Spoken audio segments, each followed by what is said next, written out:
The clock has started. Hey everyone, it's Tom June back with another UK space news update. Britain is finally ready to launch rockets this year. Well, almost. Because this past week, some of the biggest names in the UK space industry from Scotland attended the Scottish Affairs Committee meeting to discuss just how things are progressing. There were certainly some interesting takes, so let's see what they had to say. We know that Saxavord will be the UK's main orbital launch complex from its site in Shetland, ever since Orbex decided to mothball Sutherland. More on that in just a bit. In fact, we've pretty much known that Saxavord would be the main launch complex ever since it was announced, given the scope and scale of the project.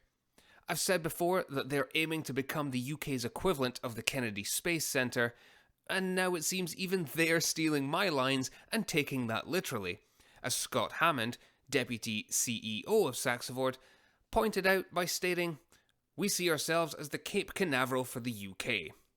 I'll consider my cheque in the mail."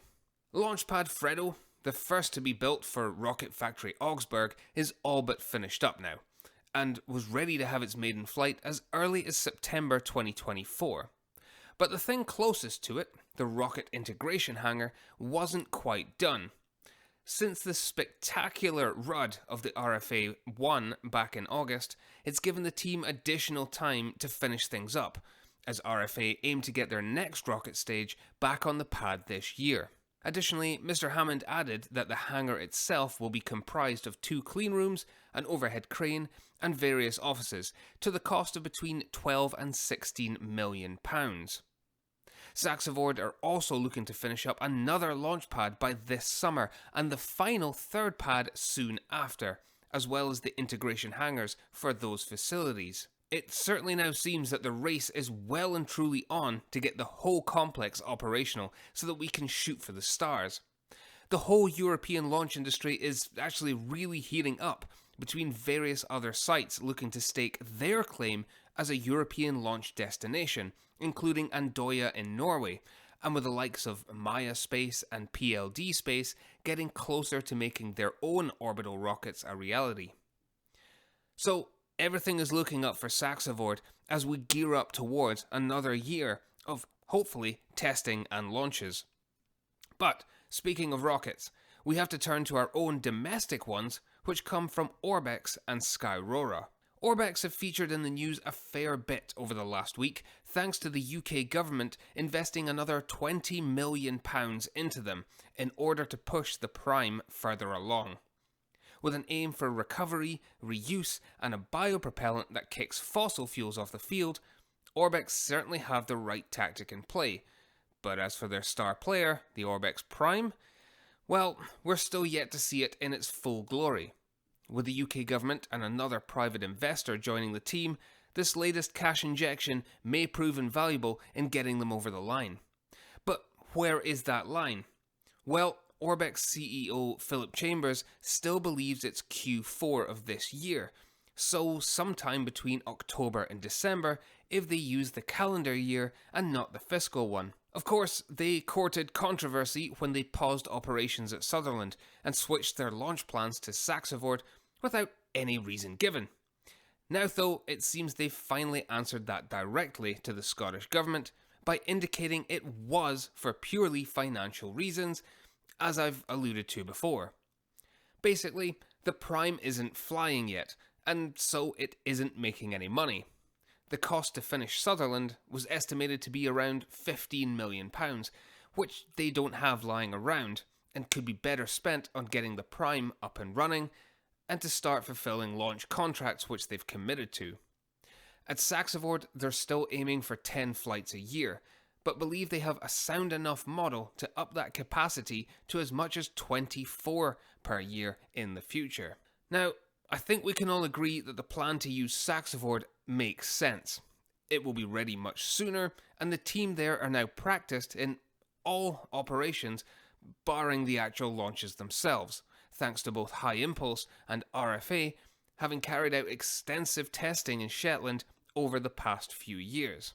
As for Sutherland, well, Orbex are still going to continue to obtain the various licenses for the spaceport, but it looks like it will indeed be mothballed until the coffers fill up, and launch cadence ramps up enough to warrant further construction.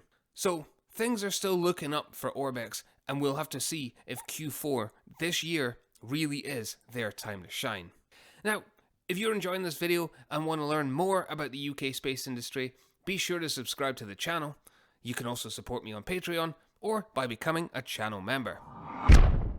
But speaking of RFA from a few moments ago, and we have spoken about them a fair bit recently, they are still well on track to get their next first stage back out onto the pad in the coming months. They also attended the Scottish Affairs Committee meeting and basically gave props to everyone in the UK, Scottish governments and the CAA for their efforts in making everything happen through funding and licensing. They haven't given an exact date for their next flight attempts, but if all goes to plan, we can expect that to follow roughly the same timeline as 2024. I'm not saying to book your ferry tickets to Shetland just yet, but watch this space as we learn more. Also to speak at the committee hearing were Skyrora, being represented by Alan Thompson, who is their head of government affairs and all-round champion of the UK space industry. Whilst he didn't mention when we can expect to see the Skyrora XL orbital vehicle, he did indicate that their next launch attempt would be this summer, and a repeat of their last flight with their suborbital Skylark L. Their last flight was all the way back in October 2022 when they made an attempt from Iceland, and they did actually make it off the pad, albeit only a few hundred meters before it came down into the ocean. Still though, they at least got it going. Interestingly though, when it comes to them actually having launched from Iceland, he alluded to that being caused by them basically being tired of the Civil Aviation Authority in getting its act together and issuing Skyrora a launch license, hence why they went abroad. He acknowledged that the CAA were still new in terms of the whole licensing process for launcher vehicles, with Skyrora being the first British rocket company to actually fly something, but bemoaned how slow the process was, which we alluded to here all the way back in the bygone age of Virgin Orbit. But hopefully that's a thing of the past, as the CAA's process has become more refined since then, and Skyrora can finally get their golden ticket. I really can't wait to see Skyrora fly again on what looks to be their last suborbital flight of their launch program before we see the XL take to the stage.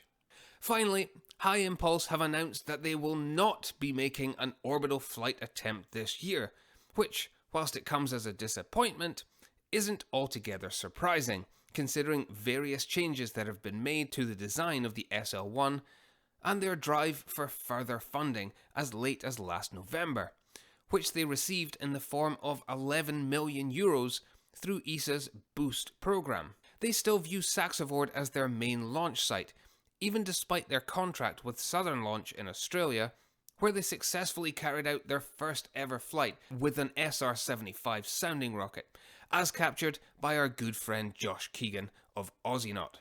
So, what do we take from all of this?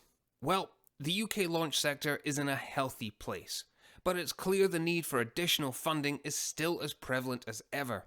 We still have 4 companies aiming to launch, and it looks like 3 of them, in RFA, Skyrora and Orbex, will make attempts this year. RFA got the closest in 2024, but out of all of them, as alluded to earlier, only Skyrora have actually left a launch pad with something so far, albeit 2.5 years ago.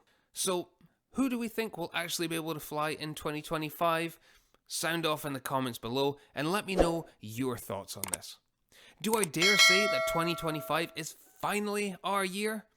As ever, stay tuned to find out. Thanks so much for watching. I've been Tom June, and I'll catch you next time.